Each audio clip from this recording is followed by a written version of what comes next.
인플레이션 간이 침체라.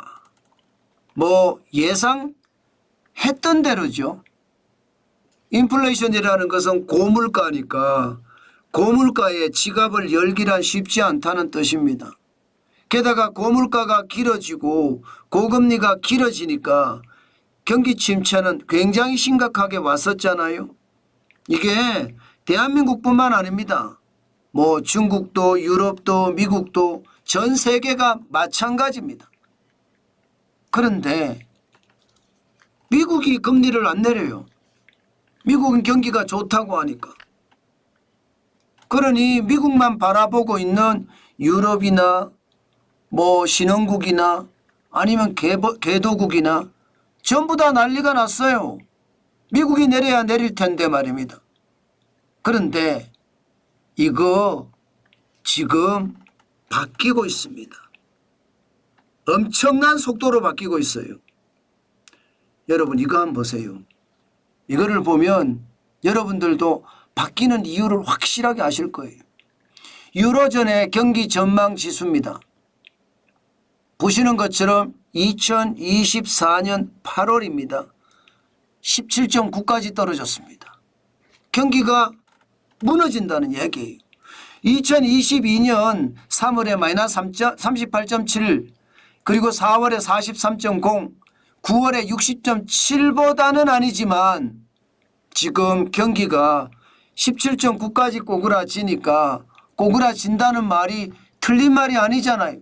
지난 6월에만 하더라도 53.1이었습니다. 이것이 43.7까지 떨어지더니 이제는 17.9까지 떨어졌습니다. 유럽 경제가 무너지고 있다는 뜻입니다. 이런 상태에서 말입니다. 유럽은 어떤 선택을 할까요?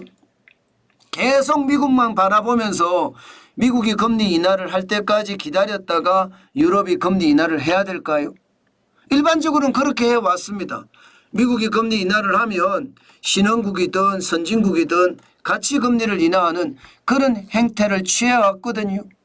그런데 유럽이 지금 가만히 있을 수가 없어요. 8월에 17.9까지 떨어졌습니다. 6월에 53.1에서 7월에 73.7까지 떨어지니까 유럽은 벌써 특단의 도치를 내렸다 이렇게 이야기했거든요. 결국 말입니다. 유럽은 더 큰 결단을 내릴 수밖에 없습니다. 무슨 결단을 내리느냐? 미국이 금리를 안 내리더라도 유럽은 금리를 내릴 거다 이런 결단 말입니다.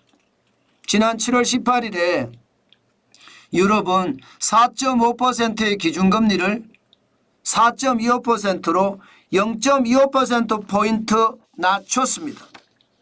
그런데 지금 이대로라면요. 지금 유럽은요. 더 내려야 된다는 거예요. 지금 당장 경기 전망 지수를 봤을 때 7월이 43.7이었는데 8월이 17.9까지 떨어졌잖아요. 그러니까 유럽 입장에서는 금리를 더 내린다 이렇게 지금 이야기하고 있고요. 유럽은 9월에 또 한 차례 금리 인하를 할 거다 이렇게 예상합니다. 9월에. 그리고 가능하면 올해 안에 한 번 더 인하를 할 거다 이렇게 이야기합니다. 그러니까 지금까지 미국이 금리를 내리면 내렸던 어떤 관행에서 완전히 벗어나서 유럽이 그만큼 빠르게 금리를 내린다는 뜻입니다. 이것은 여러분 분명한 게 유럽의 침체가 심각하다 이렇게 해석해도 저는 다르지 않다고 생각을 합니다. 유럽이 세계 3대 시장이에요. 세계 3대 시장의 상황이 나빠진다는 이야기잖아요. 이거 아무래도 연착륙이다 이거보다는요. 경착륙이다 여기에 방점이 있는 것 같아요. 그만큼 유럽이 지금 다급하다는 뜻입니다. 그런데 여러분 유럽만 이렇게 특별한 결단을 내렸느냐? 아닙니다. 유럽만 내린 게 아니라 지금 중국도 난리예요. 중국도 여러분 그래프에서 보시는 것처럼 지난 6월에 3.45%의 금리 지켜왔었거든요. 그러다가 말입니다. 7월에 3.35%까지 떨어뜨렸습니다.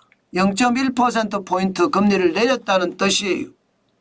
지금 여러분 보시는 것처럼 2023년부터 중국은 계속 금리를 내려서 시장에 대응하고 있습니다. 여러분도 알다시피 금리를 내린다는 것은 돈을 푼다는 이야기죠. 돈을 푼다는 이야기는요, 당장 경기가 급하기 때문에 돈 풀어서라도 막아야 된다, 이런 뜻이에요. 지금 유럽의 경제도 그렇지만 중국도 작년부터 지속적으로 금리를 내리는 것은 그만큼 말입니다, 중국의 경제가 좋지 않다는 뜻을 그대로 나타내 주는 거라고 봅니다. 자, 이렇게 되면 여러분, 지금 중국이라는 시장 현재까지는 세계 2위의 시장입니다. 세계 1위의 시장이 미국이라고 하면요, 그러면 세계 2위의 시장도 지금 침체가 된다는 뜻인가요? 그러면 중국도 결단을 더 내려야 된다는 건가요? 맞습니다. 중국의 사실상 기준금리라고 하는 대출 우대금리 LPR 1년 만기 말입니다. 금리를 더 내릴 거로 예상합니다.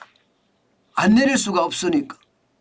그만큼 말입니다, 세계 경제는 지금 미국 빼고는 다 나빠요.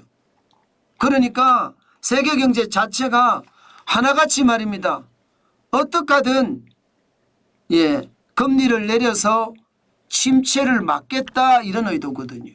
침체를 막겠다. 그런데 이게 막아질지는 모르겠어요.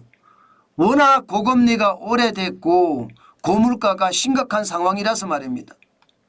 여러분 보시다시피 각국이 말입니다, 유럽도 내리죠, 캐나다도 내리죠, 스위스, 스웨덴, 체코, 멕시코, 브라질, 안 내린 데가 없습니다. 지금 미국이 안 내렸는데도 다 내립니다. 지금 안 내리면 안 된다고 생각을 하기 때문에, 지금 안 내리면 경기가 완전히 망가질 거라고 생각을 하기 때문에 모두가 다 결단을 내리는 그런 상태입니다. 결국 말입니다, 저는 지금 이 상황을 그대로 종합을 해보면요, 미국은 돈 풀어서 계속 돈을 푼 부양 효과로 경기를 살려가고 있는데, 세계 경제는 고물가 때문에, 고금리 때문에 경제가 침체한다, 그래서 금리 인하로 맞대응한다, 이런 뜻으로 해석해도 될까요? 문제는 여러분, 이런 와중에 미국이 금리를 큰 폭으로 내리면 어떨까요? 예를 들어 스몰 컷이 아니라, 스몰 컷이라는 건 0.25%를 내리는 거거든요. 빅컷을 하는 거예요. 0.5%포인트를 금리를 내리는 겁니다. 그랬을 때 과연 전 세계 경제가 괜찮을까요? 미국이 말입니다, 0.25%포인트를 내리는 것이 아니라 0.5%포인트를 내렸을 때는 그만큼 경기 침체의 골이 깊어진다는 뜻이잖아요. 저는 이게 결국은요, 시장의 큰 위기로도 작동이 될 수 있다, 저는 그렇게 생각을 합니다. 그렇기 때문에 우리가 경계감을 가져야 돼요. 세계 2위 시장도 지금 경기 침체의 골에 빠졌고요, 세계 3위 시장 마찬가지로 경기 침체의 골에 빠졌거든요. 그러면 여기서 미국 경제가 침체라는 어떤 상황으로 몰고 간다면 과연 어떻게 될까요? 그러면요, 결국 말입니다, 세계 경제는 최악의 시나리오를 쓸 수도 있습니다. 저는 여러분들에게 계속 최악의 시나리오 내지는 경기 침체, 그것도 경착륙의 시나리오를 말씀을 드리고 있는데 시장은 반대로 가는 경우가 많습니다. 그렇지만 여러분, 결국이요, 거품은 터질 수밖에 없습니다. 저는 그 거품이 꽝 하고 터질 수도 있다고 생각을 하는 겁니다.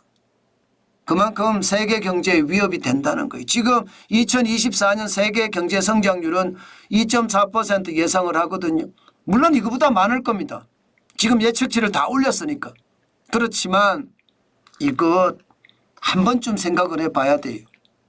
위기 대응이라는 게 미국만 괜찮다고 시장이 다 좋아지는 것은 아닙니다. 고금리가 오랫동안 가니까 유럽도 무너지고 중국도 무너진다는 뜻이에요. 우리도 마찬가지잖아요. 선진국 시장도 무너진다는 뜻이고요, 개도국 시장도 무너진다는 뜻입니다. 그렇기 때문에 여러분 시장은 냉철하게 봐야 됩니다. 미국 경제가 좋다.